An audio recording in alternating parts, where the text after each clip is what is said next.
semoga selalu dalam keadaan sehat ya. Balik lagi nih, ketemu lagi sama aku, Renia, di program persembahan untuk Bunda. Bunda cerdas, keluarga bahagia.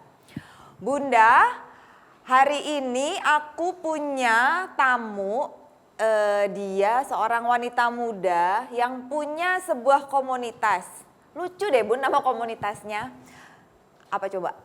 Gerakan 10.000 dapur Indonesia tingkatkan penghasilan keluarga. Nah, pasti bunda-bunda pada penasaran kan apa sih gerakan 10.000 dapur Indonesia tingkatkan penghasilan keluarga ini?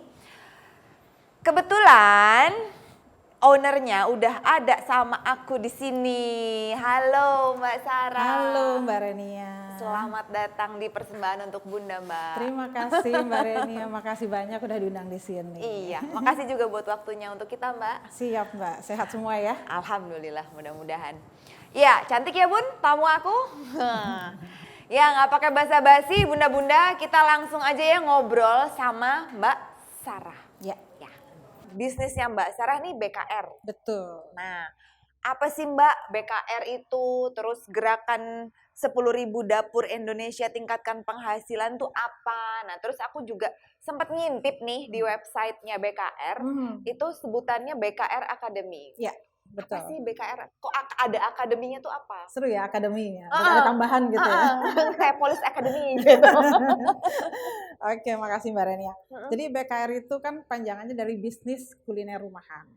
Jadi kalau bisnis kuliner rumahan kita deskripsikan dulu bahwa bisnis kuliner rumahan itu adalah suatu kegiatan usaha ya dalam menjual produk makanan dan minuman yang diolah dari dapur rumah sendiri. Jadi kuliner rumahan. Benar-benar real dari dapur rumah sendiri. Nah, kita tambahkan akademi. Kenapa? Karena BKR Academy itu memang saya bangun. Akademi berarti tandanya pelatihan. Kita memberikan pelatihan kepada para pebisnis kuliner rumahan tersebut. Gitu. Oh, gitu. Lalu kalau dibilang gerakan 10.000 dapur Indonesia tingkatkan penghasilan keluarga ya tadi itu sebenarnya agenda aksi kita. Agenda aksi dari komunitas BKR Academy yang mana kita membawa 10 jangkauannya hingga 10.000 dapur Indonesia membantu untuk meningkatkan penghasilan keluarga. Oh jadi ini kayak programnya gitu ya Mbak? Ya. Oke, bisnisnya sendiri BKR bisnis kuliner rumahan. Iya. Oke.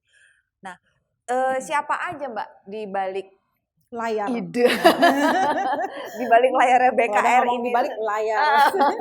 Ide awalnya tuh kok bisa sih kepikiran bikin ini gitu?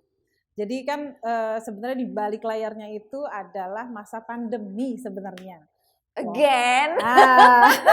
Bosan gak sih ngomongin itu? Enggak, cuman luar biasa loh pandemi ini ya gitu. Jadi bikin orang kreatif. Iya, gitu. jadi waktu itu ya kalau kita flashback, saya di bulan Februari biasa suka santai-santai ngopi gitu. Itu pandemi masih belum marak banget, masih boleh keluar kemana-mana. Saya biasa sama partner bisnis saya, ada Pak Tito Loho, dia pakar bisnis juga. Ya, kita selalu sharing tentang bisnis kita ya. Terus udah mulai pandemi dari negara Malaysia, saya juga dengar terus kita kayaknya udah mulai bisnis tuh, udah mulai PSBB, kayak gitu-gitu. So, kita discuss memang sering share ya, sesama pebisnis biasanya kan ngambil waktu ngopi cantik tuh. Kongko manis gitu ya. Kita biasanya share-nya ya how to develop our business in any situation kan begitu ya. Jadi situation seperti apa ya, pandemi ini gimana gitu. Kita lihat banyak mall tutup. Mulai banyak tutup tuh ya. Kemudian transportasi juga berkurang. Malah di hold semua tuh, nggak boleh angkut penumpang. Kemudian otomatis mall juga sepi. Kemudian ada yang PHK, teman-teman saya banyak yang di PHK nih, gimana nih pandemi seperti ini kayak gitu. Nah, disitulah saya melihat sangat lemah perekonomian kita karena memang nggak jalan laju perekonomian. Di rumah pun dia semua hanya bisa stay at home, work from home. Ada lagi yang work from home-nya dibayar setengah gaji kan, kayak gitu. Terus school at home juga gitu. Jadi belajar di rumah. So what can we do di rumah ini selain belajar? Kemudian baca buku di rumah sendiri, sekolah sendiri di rumah semua. Dan dalam kondisi seperti ini tetap dong namanya manusia 6 jam lapar. kemudian beranjak Iya benar sih, ya itu kan, terjadi. 6 jam lapar, bahkan 3 jam kali ya Mbak ya, Iya, 3 jam yang suka nyemil-nyemil itu 3 jam lapar, mau keluar kan takut, tutup gitu PSBB, mau ke pasar apalagi mama-mamanya nih mau masak-masak, aduh ke pasar juga takut, semuanya serba takut, parno gitu loh, tapi harus makan. Iya. Akhirnya dengan produk yang ada, banyaknya ibu-ibu ini membuat produk kuliner rumahan. Yang mana pertama dikonsumsi keluarga, lalu dijual secara online di grup-grup sendiri nih ya, WhatsApp grup, sosmed, meningkat ke IG, Facebook, kemudian ke marketplace.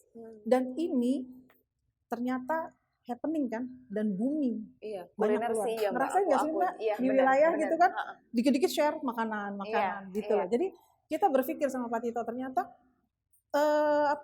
di masa pandemi nggak semua juga slow down kan gitu. Ada bisnis yang melejit tinggi yaitu bisnis kuliner. Nah, namun bisnis kuliner yang melejit ini adalah dari rumahan. Artinya kalau di resto kan ada chef ya, ada edukasi untuk bagaimana cara membuat makanan yang baik, yang cita rasa tinggi, yang bisa diterima layak konsumsi gitu loh. Kalau di rumah kan kita nggak tahu cara masaknya gimana, higienis enggak gitu. Jadi di situ kita sama Pak Tito dan teman-teman gitu ya, kita ajak kongko lagi nih, kedua yuk coba kita matengin sama teman-teman nih. Di situ ada teman dari Gastronomi Indonesia ya, Akademi Gastronomi Indonesia, ada Pak Mas Jody Perdana Kusuma, lalu ada Chef Alif dari Trisakti ya, dari Akademi Trisakti, dia chef internasional. Kemudian ada juga Pak Mindiarto, dia itu pakar bisnis juga, mentor juga, coach juga. Kita discuss bagaimana dengan BKR ini. Apakah kita akan melepaskan bisnis begini aja tanpa ada edukasi, tanpa ada pelatihan. Kalau dikonsumsi sama orang, kan kita nggak tahu apakah layak nggak gitu loh. Maaf ngomong, kita nggak tahu SOP kerjanya. Naruh peralatannya bersih atau enggak. Kan kita pandemi nih ya, harus sehat. Nah itulah akhirnya kita sepakat untuk membuat BKR Academy. Bisnis Kuliner Rumahan Academy, yang tujuannya melatih para BKR untuk bisa meningkatkan produknya dengan pelatihan-pelatihan yang kita berikan, lalu bisa meningkatkan penghasilan keluarga. Gitu. Tapi pure ini lahir karena di era pandemi ini ya Mbak ya? Di era pandemi waktu itu lahir BKR Academy itu di bulan Maret, tapi walaupun sebelumnya saya berbackground kuliner juga, saya udah jalankan kuliner juga, selain bisnis biasanya itu, saya kuliner di tahun 2016. Lalu teman-teman juga kan yang di kuliner juga, gimana Mbak Sarah, gimana gitu, restoran saya tutup, ini tutup, kan nggak enak dengernya, gimana nih, yaudah. Semua pada beralih kepada bisnis kuliner rumahan. Pada pinter bikin apa tuh Mbak, kekian gitu ya, dimsum gitu kan, pada jago-jago, padahal selama ini kan biasanya kita ke restoran gitu. Iya. Nah itu mau dari situ. Mau akhirnya bikin sendiri. Dan banyak dikonsumsi malah, laku. Luar biasa loh. Oh kayak gitu. Tapi termasuk cepat loh Mbak. Kita waktu itu bulan Maret tanggal berapa kan ya? Lockdown, PSBB ya. Iya, pas di tanggal 6 ya. Tiba-tiba bulan Maret itu juga. Emang ya kalau pebisnis tuh ya nggak pernah buang-buang waktu. Time is money Mbak, satu hari duit. Iya sih, setuju. Iya kan? Nah Mbak Sarah, kenapa Mbak Sarah dan teman-teman bisa yakin banget gerakan 10.000 dapur ini, program ini nih yang Mbak bikin sama teman-teman ini bisa meningkatkan penghasilan untuk orang-orang yang ada dalam naungan BKR Academy ini? Iya, yakin insya Allah. Saya yakin banget. Kenapa? Karena dengan BKR Academy kita memberikan pelatihan kepada mereka sehingga mereka tidak hanya punya produk yang diolah sendiri, tapi produk tersebut sudah memiliki SOP standarisasi yang baik, standarisasi kuliner yang baik yang diajarkan oleh para coach, mentor, dan pakar bisnis kita.